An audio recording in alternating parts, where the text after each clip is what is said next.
There is an invisible line running across this country.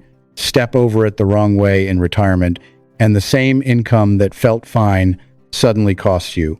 In 5 states, a retiree can hand over close to $4,000 a year in taxes that a retiree just across the border never pays. Same Social Security, same pension, same savings. The only thing that changed was the address on the envelope. Today we walk through all 5, and the one move that protects your money no matter where you live. On paper, they were the same man. Both worked steady jobs for 40 years, both raised families, both retired in the same month, with almost the same Social Security check landing on the same Tuesday, and almost the same amount tucked away in a retirement account. One of them keeps nearly $4,000 more every single year. Not because he saved more, not because he was smarter with his money, because of one quiet choice he made the year he stopped working. Where to live? Call them Walt and Tom. Walt settled across a state line that most people drive past without a second thought. Tom stayed put, and every April, the difference shows up. Same income, different state, and a gap wide enough to cover a property tax bill or a couple of months of groceries. Tom never sees the money leave.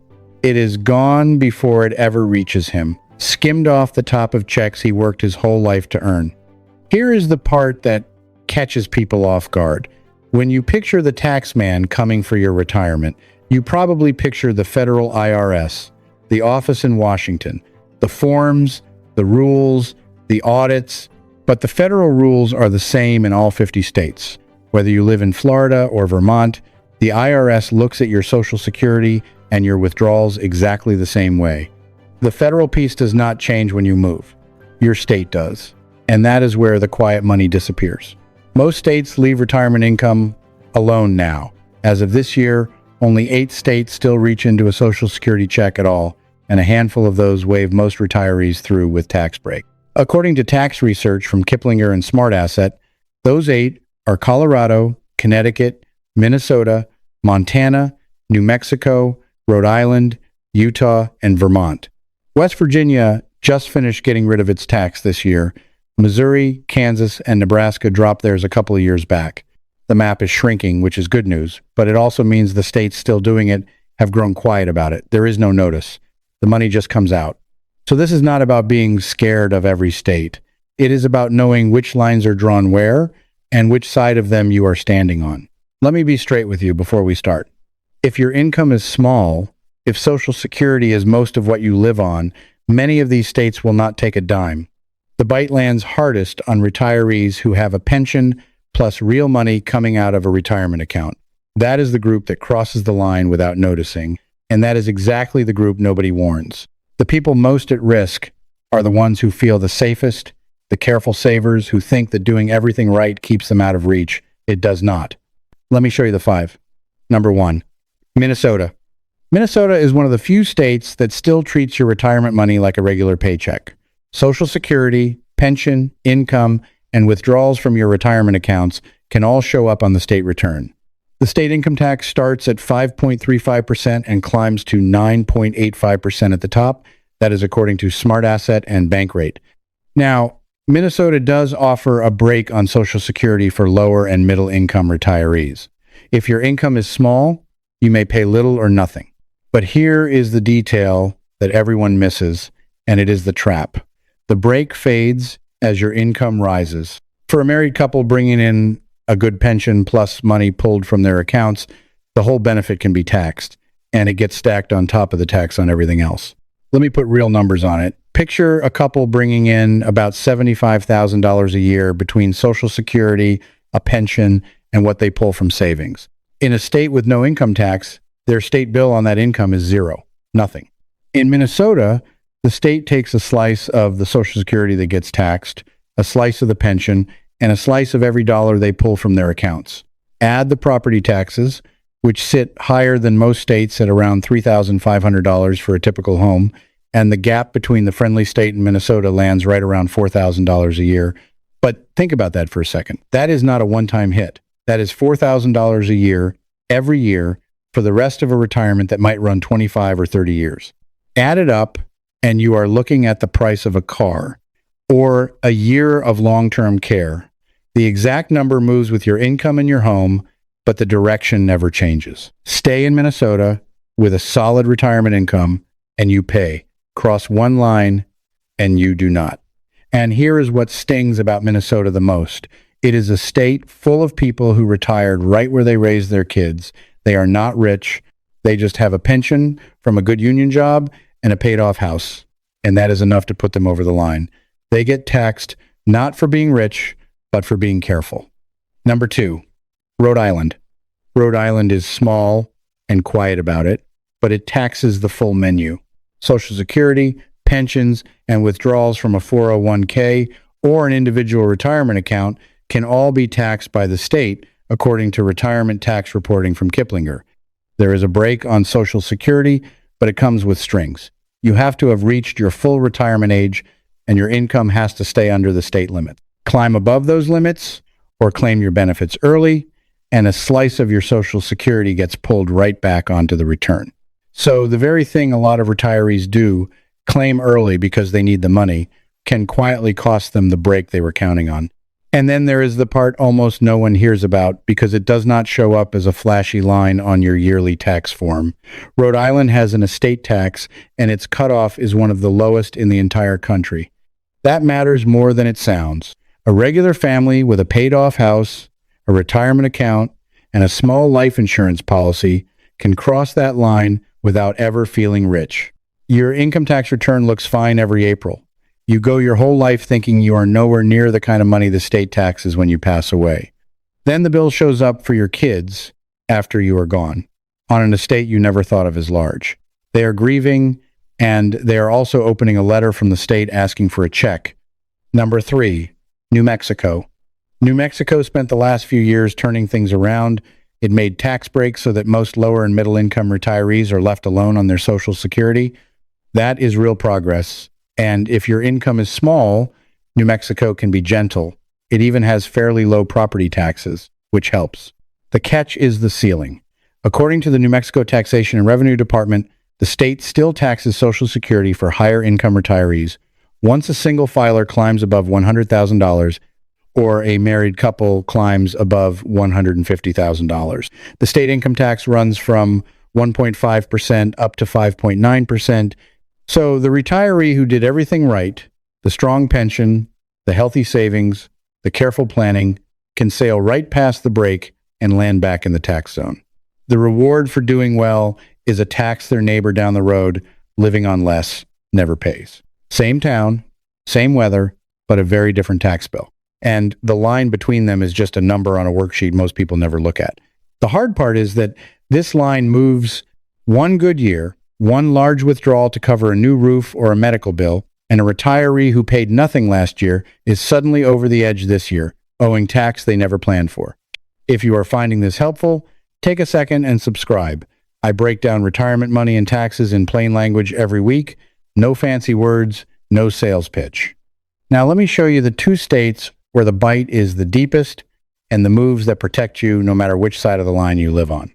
Step back for a moment and look at the whole picture, because this next part connects to everything else. We have been talking about income tax, the thing you see every April. But the states that hit retirees hardest do not stop there. They stack. Income tax on your money coming in, property tax on the home you already paid off, estate tax on what you leave behind. 3 different hands, reaching at 3 different times, and because they arrive on different days, in different envelopes, most people never add them up. The state is counting on that, and there is a window most retirees walk straight through without using it, the quiet years. After you stop working, but before required withdrawals and your full Social Security kick in, your income can dip low for a stretch. The tax storm has not arrived yet. In those quiet years, you can move money out of a regular retirement account and into a Roth, pay tax on it now while your income is low, and never pay tax on it again. Every dollar you move is a dollar your state cannot tax when you pull it out later. That window is one of the most valuable things you will ever get in retirement, and almost no one plans for it.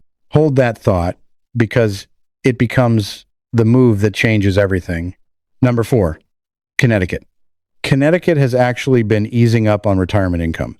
It lets many retirees subtract all of their Social Security if their income stays under the state limits, under $75,000 for a single filer and under $100,000 for a couple, and it has been slowly ending its tax on pension and individual retirement account money for retirees who qualify. On the income side, that sounds like good news.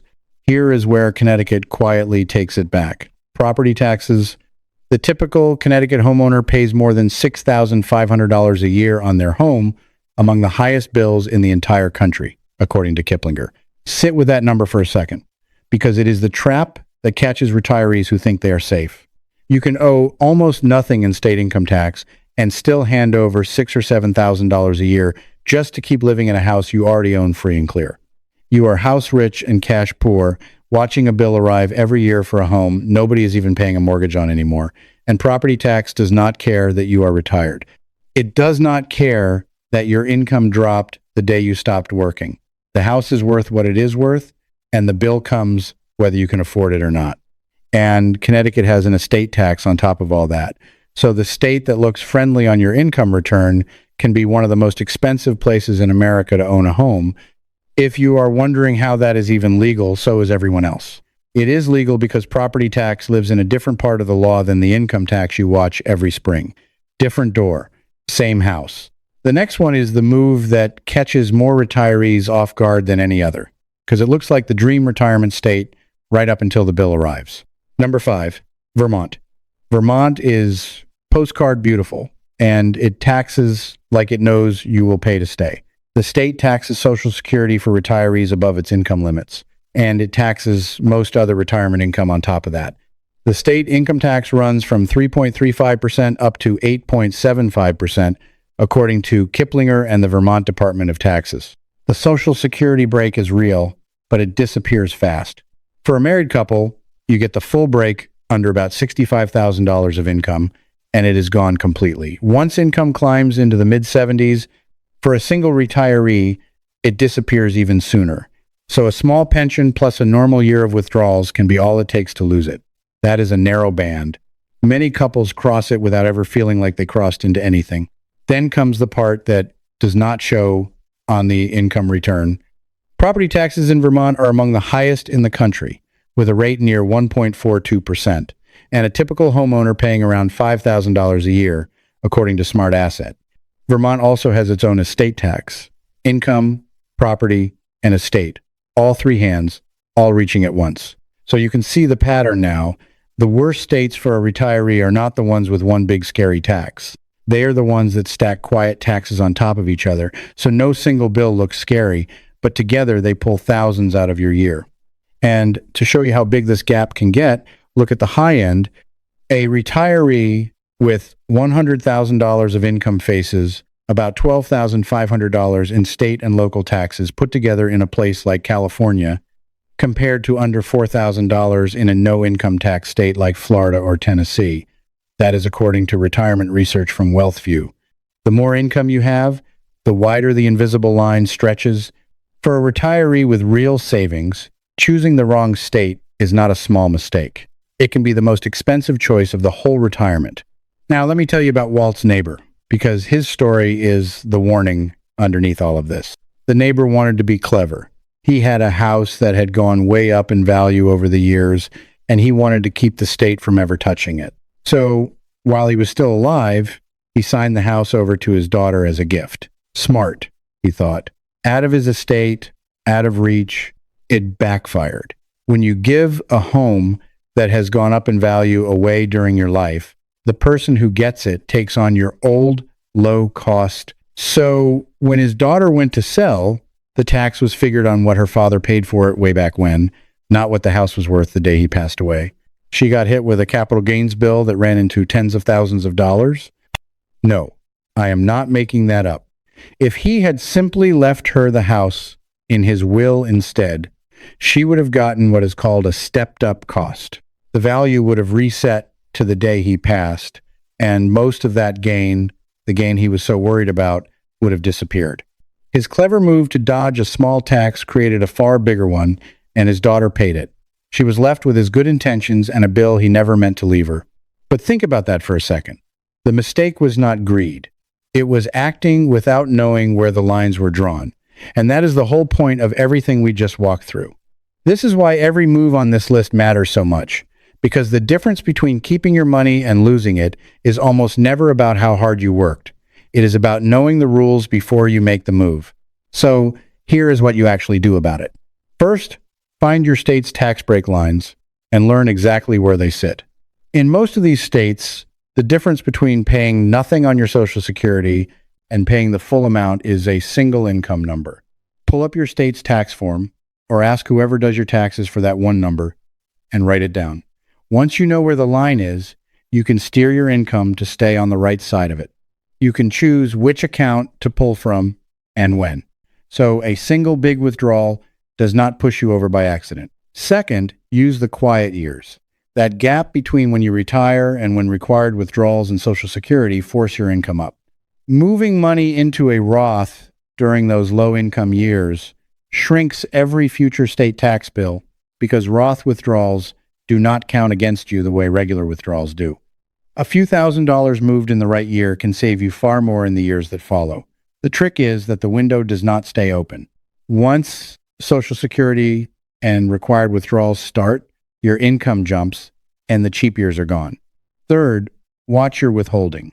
You can have both state and federal tax taken straight out of your Social Security and pension checks, so you are never caught off guard by a bill in April. A lot of retirees skip this, then get a nasty surprise. Set it up once, and the worry goes away. Fourth, if you are moving for taxes, do it all the way. States hungry for money, audit part-time, movers hard. Sell or rent the old home, change your license and your voter registration, and actually spend the days in the new state that the law requires. A half move can leave you paying 2 states at once, which is worse than never moving at all. Fifth, if you are staying put, hunt down the help that is already sitting there. Many of these states offer homestead exemptions, property tax credits, and senior freezes that lock your home's tax bill so it stops climbing as you age. They almost never come find you. You have to ask, and most people never do. The state is not in the business of reminding you about the money it is allowed to keep. And before you ever give something valuable to your kids to be clever, talk to someone who understands how the cost is figured. Sometimes the most loving thing you can do is leave it in your will instead. Which brings us back to Walt and Tom, 2 men who looked exactly alike on paper. Same income, same accounts. The difference was not luck, and it was not income. It was that one of them knew where the lines were drawn, and one of them did not. So the real question is not whether your state is on this list. The real question is how many of these doors you have been walking past year after year without knowing they existed. The tax break you never claimed, the window you never used, the help that was sitting there the whole time, waiting for you to ask. You have spent your whole life earning this money. You are allowed to keep more of it. Not by hiding anything, not by bending a single rule, but just by seeing the lines that everyone else drives right past. Walt did not work harder than Tom. He just looked before he settled. And year after year, that one look keeps paying him back. The same money in 2 different hands, treated 2 different ways, for one reason. One of them knew the map. If this helped you see one of those doors, subscribe and stay with me. Next week, I am breaking down the one Social Security mistake that quietly shrinks your check for the rest of your life and how to undo it before the window closes. I will see you there.